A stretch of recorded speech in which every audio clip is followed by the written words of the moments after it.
ራሳቸው ካሰራጩት እንግዲህ የቆራረጡ እኛ አይደለም የቆረጥነው ይሄንን ሆን ብዬ ነው እነሱ የቆረጡትን የተጠቀምኩት ምክንያቱም እኛ ስንቆራረጥ ብዙ ጊዜ ዓላማው ከመልእክቱን ለማዛባት ይላሉ እንግዲህ ራሳቸው መንግስት የቆራረጠ ካሰራጫቸው ቪዲዮዎች ላይ የቆረጠው ያንን እንድንሰማ ስለፈለገ ስለሆነ እንደው ሰምተነው እሱ ላይም አንድ ሁለት ነገሮች ብዬ እንደማገኝ እኔ ያጠቃልላለሁ የኛ መልእክት ለኤርትራ መንግስት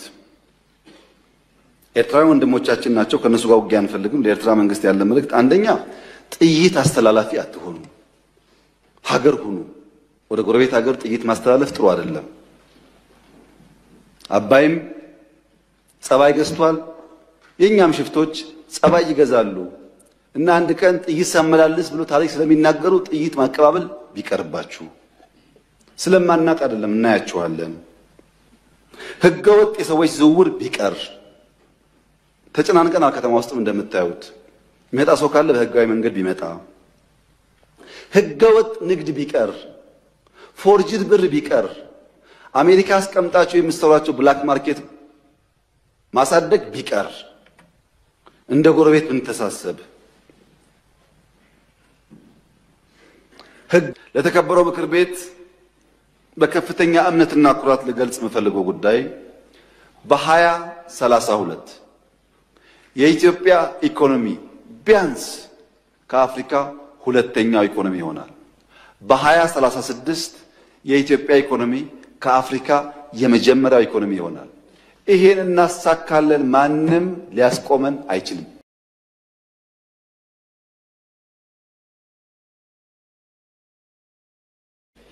እኔና ጌታቸው ረዳን በጋራ የሚያይሰው አሁን ይሄን መንግስት አይወያዩም ብሎ ቢያስብ አይገርምም ኢትዮጵያ ውስጥ ሰላማዊ የስልጣን ሽግግር ብቻ ነው የሚያስፈልገው በሰላም ደግሞ መሄድ ትዕግስትና ጊዜ ይፈልጋል ትዕግስትና ጊዜ ከሌለ አስቸጋሪ ነው እኛ እንደ መንግስት ምን ተከተልን ያላችሁ እንደሆነ አንደኛ ችግር አለብኝ የሚል የትኛውም ኃይል ጋር መወያየት ነው ለምሳሌ ሸኔ ጋር ተወያይተን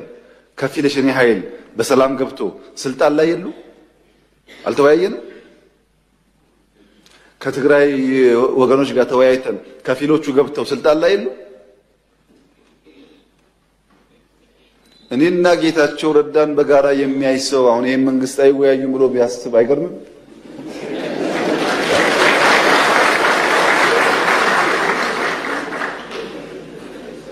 ሰው ሊስት ይችላል የግል ጉዳይ አይደለም በእኔና በኤክስ በእኔና በዋይ መካከል የግል ጉዳይ አይደለም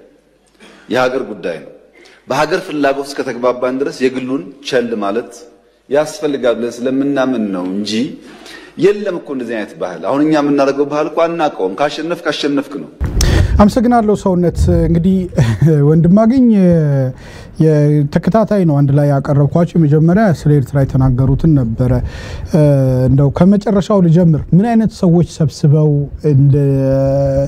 አኒ አዝናለው ትልልቅ ሰዎች ሱፍ ከረባት የለበሱ ሰዎች አሁን እኔና ጌታቸውን አብረው የሚያይሰው የሚለው እሱና ጌታቸው ባሌ ሐላላ ኬላ ምናምን ሊንሸራሸሩ እንደ ጫጉላ ሽርሽር ሊሄዱ ይችላሉ አብይና ጌታቸው መወያየታቸው መቀሌ ላለች እናት ምን ፈየደላት ይሄ ነው መጠየቅ ያለበት አሁን የነሱ እኮ መወያየት አይደለም አብይ ከደብረ ጽዮን ጋርም ሊወያይ ይችላል ከፈለገ አብይ ከኢሳያስ ጋር ሊወያይ ይችላል ዳዝማተር ከማን ጋር ተወያየ አይደለም አሁን እኔና ጌታቸው አብሮን ያየሰው በውይይት አታምኑም ሊለን ይችላል ወይ አለ ኦኬ የአብይና የጌታቸው ውይይት ለትግራይ ምን ፈየደ ነው መጠየቅ ያለበት አይደለም ለጌታቸው እዛ ከመቀሌ አውጥቶት አዲስ አበባ አምጥቶታል አዲስ አበባ ባሌ ሐላላ ኬላ ምናምን እንዲንሸራሸር ምክንያት ሆኖለታል ዞን ካየን አፍቀውን ዞን እንዲያይ ምክንያት ሆኗል ሶፉ መርን ከመለስ ጋር ነበር ይዷየው አሁን በድጋሚ እንዲያይ አገሩን እንዲያውቅ ለሀገርን ወቅ ክበብ ጠቅሟል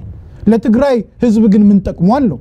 መቀሌ ላለ ተፈናቀለ ህዝብ ምን ጠቅሟል ነው መጠየቅ ያለበት በጦርነት እግሩን አይኑን እጁን ልጁን ላጣዘው ምን ጠቅሟል ነው መጠየቅ ያለበት የሸኔ ወታደሮች ገብቷል በነገራችን ላይ ከአቶ ሽመልስ ጋር የሆነ እንትን ጠምጥሞ ወረቀት ሲቀባበል የነበረው ልጅ አሁን ሰሞኑን አግብቶ የሰርግ ፎቶ ማህበራዊ ሚዲያ ላይ አይቻለሁ ጃልሰኒ ሹርቤ ነው የምትለኝ አሁን እሱ አግብቶ ሰሞኑን ጸጉሩን ተስተካክሉ ምን ብሎ ሽርብትን እያለ ነው ሶሻል ሚዲያ ላይ የወለጋ ወጣት ምን አገኘ እሱ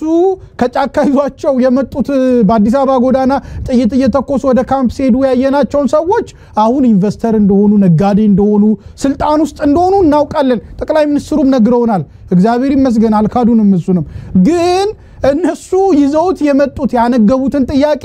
ማን መለሰው ነው የወለጋ እናት በሰላም ወጣ መግባት ቻለች ወይ እኔ ልጆቼን ደምቢዶሎ ዩኒቨርሲቲ መላክ ቻልኩኝ ወይ ደምቢዶሎ ዩኒቨርሲቲ ወጣው የታግተው የቀሩ የገቡበት የጠፉ ልጆች እንደነ ቤዛ አይነት ልጆች ወደ ቤታቸው ተመለሱ ወይ ጃልሰኝ ሹርቤማ አገባ ደገሰ ሊወልድም ይችላል ከዚህ በኋላ ኢንቨስተርም ሆኗል ያየን ነው ባለስልጣን ሆኗል ያየን ነው ግን ኢትዮጵያዊ እናቶች ደምቢዶሎ ልጆቻቸውን ልከው ማስተማር ይችላሉ ወይ አንዲት የኦሮሞ እናት ልጇ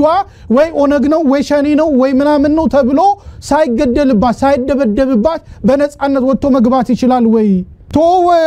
ወለጋና አምቦ ያለን ኦሮሞ አዲስ አበባ ዙሪያ ያለ ኦሮሞ አፍርድ ያደርጓል ወይ ዱሮውን ካድሬ ያልሆነው ማለት ነው ሌባ ያልሆነው የማይዘርፈው መሬት የማይቸበችበው ኦሮሞ ቶ አማራውን ቶ ጉራጌውን ቶ ትግሬውን ኦሮሞ ራሱ ሆኖ ባለ ጊዜ እየተባለ የሚሰደበው ኦሮሞ አፍርድ ያደርጓል ወይ ጎመን ሸጦ እንጨት ሰብስቦ ለቅሞ የሚኖሩት እኮ ማለት ቱለማ ኦሮሞ ምን ውስጥ ያለ እንደሆነ ምን ውስጥ ያለፈ እንደሆነ ያየን ነው ይችላል ወይ አሁን እን ስናገር ደሞ ኦሮሞ ጠበቃው ነው መጣል ይላሉ ይችላል ወይ ኑሮን አፍርድ ያደርገው ነው ኦፍ ኮርስ ሚኒስትሮቻቸው በዲዛይነር ቀሚስ እየተመነሸነሹ ነው ያየናቸው ነው ያበሻ ልብስ የባህል ልብስ ምናምን ሰማይ ነክቷል ዲዛይነሮቹ በቃ ማይደር ሆሊውድ ያሉ ቤቨርሊ ሂል ነው የሚመስለው አዲስ አበባ ስካይላይ ሆቴል በየሆቴሉ ያለው ፈንጠዝያ ድግስ ማጭበርበር ያየነው ነው እሱ ግን ጥቂቶቹ ነው ብዙዋኑ የኦሮሞ እናቶች የነጃልሰኝ ውይይት እሱን አምጥቷል ወይ ጫካ የገቡበት አጀንዳን መመለስ ችሏል ወይ ያቶ ጌታቸው ረዳና የጠቅላይ ሚኒስትር አብይ ባሌ ሶፉመር ለሶፉመር መንሸራሸር የትግራይን እናት ከጦርነት ስጋት አውጥቷል ወይ የትግራይን ወጣት ከጦርነት ስጋት አውጥቷል ወይ ነው መጠየቅ ያለበት እንዴ ማንንም ሊወያይ ይችላል እንዴ ትናንት ግንቦት 7 የነበረው ኢዜማን መሪ ፕሮፌሰር ብርሃኑ ነጋኮ ካብይ ጋር እየሰራ ነው ተቋሚ ከተባለ አብሮ እየሰራ ነው ብርሃኑ ነጋን ግን ትላንት ጫካ ያስገባው ጥያቄ አሁን ተመልሷል ወይ ለመመለስስ ዳርዳር ተብሏል ወይ ነው መጠየቅ ያለበት ወጣቱን ጫካ ያሰደደው ነገር ተመልሷል ወይ አዎ ይበለጠ ሞላ ዝሆን በማየቱ ተገርሟል ዝሆን የሚያክል ችግር አማራ ክልል ተቀምጦ ዝሆን ስላየ ጠቅላይ ሚኒስትሩን ያመሰግናል በዚህ ምክር ቤት ውስጥ ወንድማገኝ 19500 የዛሬ 4 አመት ከወለጋ ተፈናቅለው ደብረ ብርሃን የተቀመጡ ቻይና ካምፕ የሚገኙ የተፈናቀሉ ሰዎች መቼ ነው ወደ ቤታቸው የሚገቡት የሚል ጥያቄ የሚጠይቅ አባል በሌለበት ቦታ ላይ አብይ ከበለጠ ጋር ዝሆን ጎበኘ ከጌታቸው ጋር ውስኪ ጠጣ ወይም ደግሞ ከጃልሰኝ ጋር ፊርማ ተፈራረመ ምንድነው የሚፈይደው ነገር እንደው ግረ መንገድ ላንሳ እኔ የትግራይ አንድ ትግራይ ተወካይ ፓርላማ ውስጥ የለም በምርጫው ስላልተሳተፉ አንድ ሰው የለም በሚገርም ሁኔታ የትግራይ የተፈናቀሉ ሰዎች ፓርላማ ውስጥ ተጠይቋል ጥሩ ነው መጠየቁ ያማራ ተወካይነን የሚሉ አሻንጉሊቶች እዛ ፓርላማ ውስጥ አሉ አማራ ብልጽግናን ወክሏቸው የተቀመጡ ማለት ነው ደብረ ብርሃን ስለሚገኙ ከ19000 የሚልቁ 4 እና 5 አመት ሙሉ በመጠለያ ካምፕ ውስጥ የሚገኙ ሰዎች 3000 ህፃናት እደግመዋለሁ 3000 ህፃናት ያሉበት እኛ እንኳን እንደ ኤምኤስ እርዳታ ሲሰበሰብላቸው መዋጮ እንዲደረግ ብዙ ጊዜ አየር ሰዓታችንን ፈቅደናል ጠቅላይ ሚኒስትሩ ለበዓል ምሳ ከሚያበሏቸው ሰዎች ውስጥ ያልሆኑ ሄደው የማይጎበኙ የፖለቲካ ሌቨሬጅ የማይሰራባቸው አጀንዳ ተደርገው የማይነሱ መቀሌ ትምህርት ቤት ስላሉ ወልቃይት የተፈናቀሉ ሰዎች ይነሳል ከምንድነው በዛኛው በኩል በምስራቅም በኩል ስለተፈናቀሉት ይነሳል ደብረ ብርሃን ያሉት ከኦሮሚያ ክልል የተፈናቀሉት አብዛኛው መጅሊሱ አያነሳቸው ምክንያቱም አብዛኛው ሙስሊም ናቸው ሌላ ቦታ ጎንደርና ትግራይ አክሱም ላይ ስላለ ሂጃብ መልበስና የሆነ ጉዳይ አጀንዳ ሆኖ ከዳር እስከ ዳር ሲጮት ሰማለ ደብረ ብርሃን ያሉ በሺዎች የሚቆጠሩ ሙስሊሞች 4 እና 5 ዓመት ተፈናቅለው ተቀምጠው ግን መጅሊስ አያነሳቸውም የኦሮሚያ ክልል አያነሳቸውም የአማራ ክልል ህዝብ ምክር ቤት ውስጥ ተወካይ ያለ አያነሳቸውም ጠቅላይ ሚኒስትሩ አጀንዳ አድርጎ ያቀርባቸው ለፖለቲካ ፍጆታ ግን አንድ ተወካይ እንኳን ያልተገኘበት የትግራይ ክልል ተፈናቃይ ጉዳዮች ምክር ቤት ውስጥ ሲነሳና በመቶዎች እንግዲህ የሚቆጠር ሰው በተለያየ መንገድ ይወክላቸዋል ተብለው የሚጠበቁ ቢያንስ በትንሹ 40 እና 50 በላይ ተወካይ ከምክር ቤት ውስጥ ከአማራ ክልል የመጣበት አካባቢ እነኚህ ሰዎች አያነሳቸው አንድ ሰው ደሳለኝ ብቻ ነው እዛው ውስጥ ተቀምጦ እሱም ስለ ሰላም ስለሌሎች ነገሮች ለማንሳት አቅምና እድል ያገኘውና እኔ ጠቅላይ ሚኒስትሩ በጣም ያስገረመኝ ነገር ይሄ ነው ሌላኛው ወንድም አገኝ